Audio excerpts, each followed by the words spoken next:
Yang alhamdulillah saat ini untuk total outlet ada sekitar 800 yang tersebar dari Padang sampai ke Papua.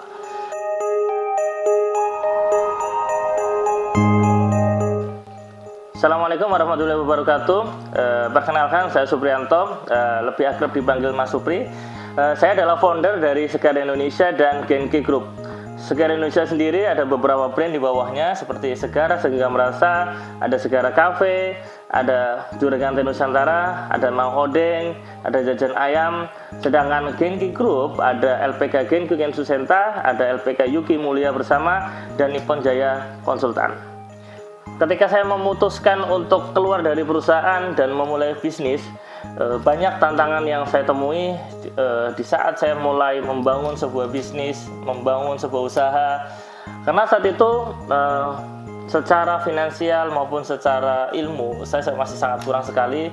Saya belajar banyak otodidak, kemudian dari literasi, kemudian dari teman-teman yang sudah memulai sebuah bisnis, sehingga saya beranikan diri untuk bisnis yang pertama kali. Saya dulu membuka sebuah laundry dan distributor chemical. Tetapi di tahun pertama alhamdulillah semuanya tutup. Kemudian saya bangkit lagi dengan memulai sesuatu yang sederhana ketika saya mulai berbisnis di F&B. Salah satu yang mulai mengangkat bisnis saya adalah ketika momen pandemi, di mana habit orang kemudian berubah dari yang dine-in menjadi take away. Kemudian lahir di sana Segara Sehingga Merasa, yang kemudian banyak brand-brand di bawahnya, yang alhamdulillah saat ini untuk total outlet ada sekitar 800 yang tersebar dari Padang sampai ke Papua. Kemudian saya juga sudah memulai sebuah bisnis di bidang jasa, di mana saya mendirikan sebuah LPK Genki bersama dengan kakak saya dan salah satu partner saya orang Jepang. Kita berkeinginan bahwa teman-teman yang di Indonesia bisa bertukar pikiran, bertukar informasi, mendapatkan penghasilan yang layak di negara-negara Jepang dan Korea. Buat teman-teman yang memulai bisnis seperti saya, di mana finansial dan keahlian juga masih kurang, jangan pernah menyerah.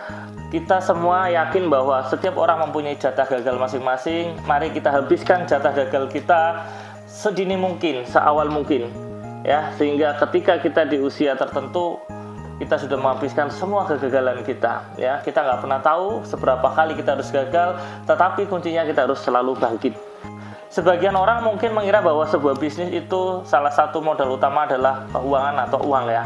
Menurut saya itu tidak sepenuhnya tepat, karena uang memang diperlukan, tetapi itu bukan sesuatu yang mutlak, ya. Keinginan, ide, inovasi, dan motivasi itu jauh lebih berharga dibandingkan sekedar dengan modal materi.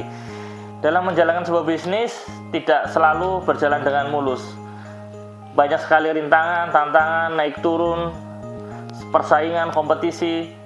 Ya, yang perlu kita lakukan adalah bagaimana kita tetap beradaptasi dengan perubahan zaman, dengan perubahan teknologi, dengan perubahan gaya hidup, sehingga produk-produk kita atau jasa-jasa kita itu bisa diterima di customer kita, selalu diingat, selalu dinantikan, mulai dari awal kita rilis sampai sepanjang masa.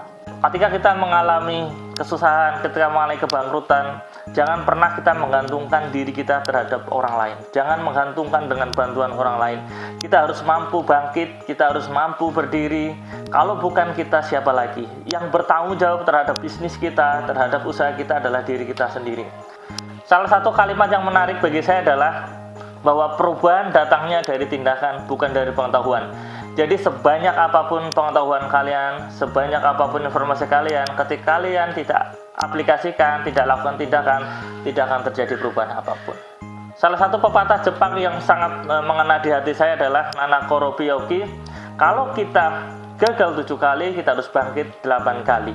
Artinya kita harus 1 kali lebih banyak bangkitnya daripada kegagalan kita. Jangan pernah menyerah, jangan pernah menunda. Mari, pemuda Indonesia, saatnya kita berkarya.